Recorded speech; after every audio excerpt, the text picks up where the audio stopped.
so the jinns are coming to the humans and saying, hey, that prophet, say this. And you're like, yeah.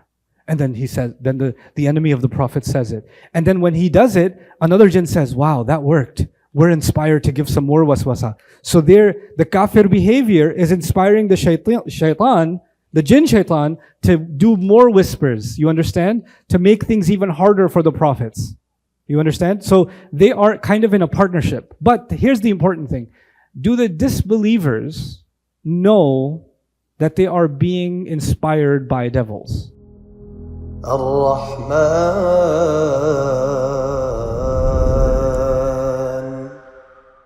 Allah has told us in Surah Al-Ra'd that He has a way of kind of mapping out the struggles of prophets.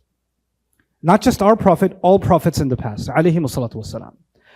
وكذلك جعلنا لكل نبي عدوا شياطين الإنس والجن.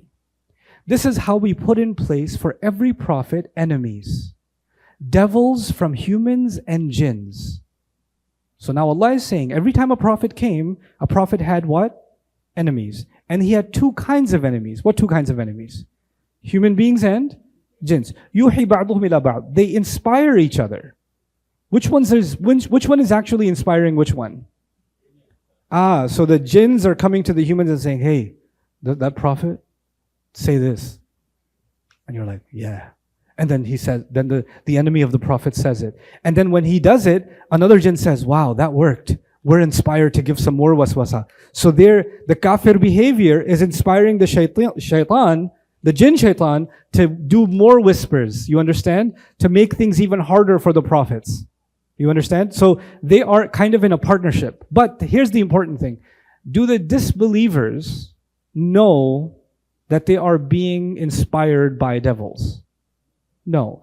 The shayateen of the jinn, the devils of the jinn, are invisible.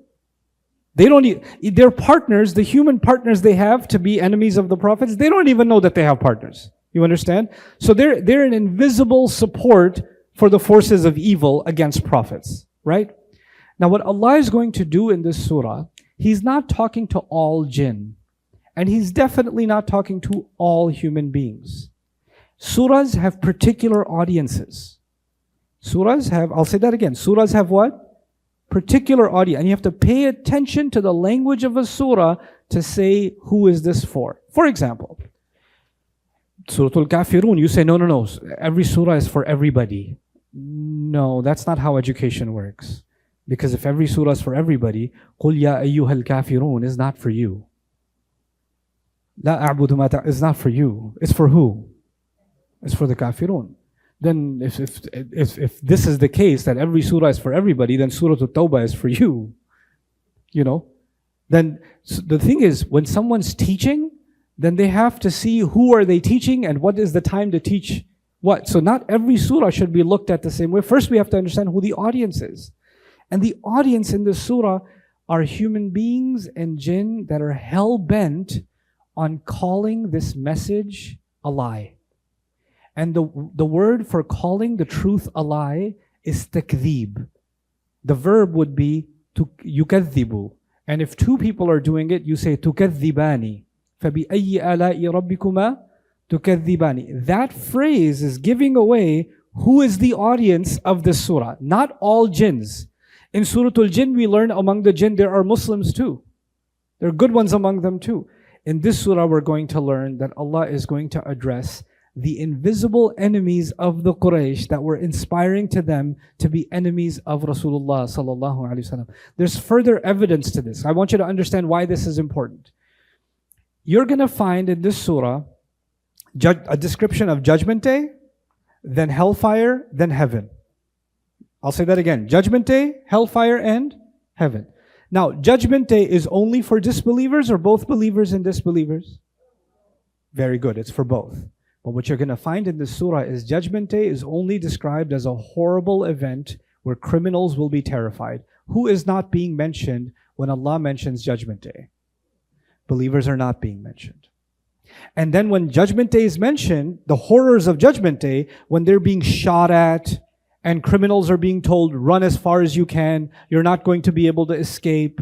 And criminals will be recognized by their face, the marks on their faces. This is the kind of thing we're going to read in the surah. That's judgment. That's not hellfire. That's just Judgment Day. Is that the state of believers on Judgment Day?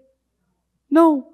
So the description of Judgment Day in Surah Al-Rahman is not everything that's happening on Judgment Day.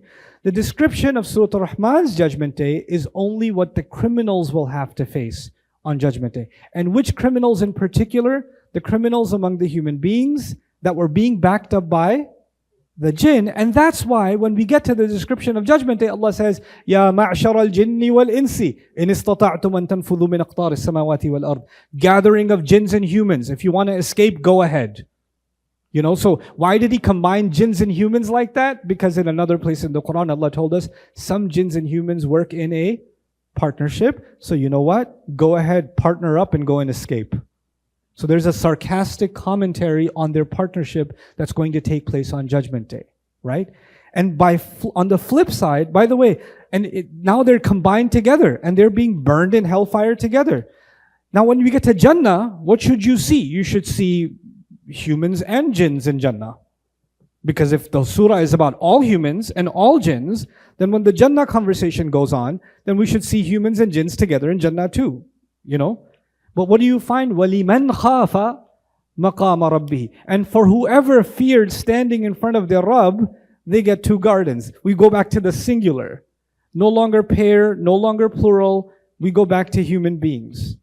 There's a switch that's happened. There's a really interesting switch that's happened. So these are indications why the jinn are being talked to here. Allah did not reveal the Quran to the jinn. If they happened to hear it, they were marveled by it. They were moved by it. Some of them came to believe in it. Others realized, oh my God, human beings are about to get guidance. We better upgrade our misguidance strategy. Right? So they heard the Quran coming and they realized they've got to up their game to undo the guidance that Allah has sent. Right? So they had different reactions to it, but that does not mean the guidance of the Quran came directly to them. Some of them heard it and they were impressed by it, like in Surah Al-Ahqaf, but that doesn't mean they're its direct recipients or the direct intended audience. Hey guys, you just watched a small clip of me explaining the Quran in depth as part of the Deeper Look series.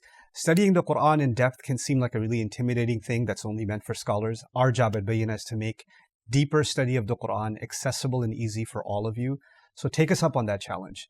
Join us for this study, the Deeper Look of the Quran, for this surah and many other surahs on BayyinahTV.com under the Deeper Look section.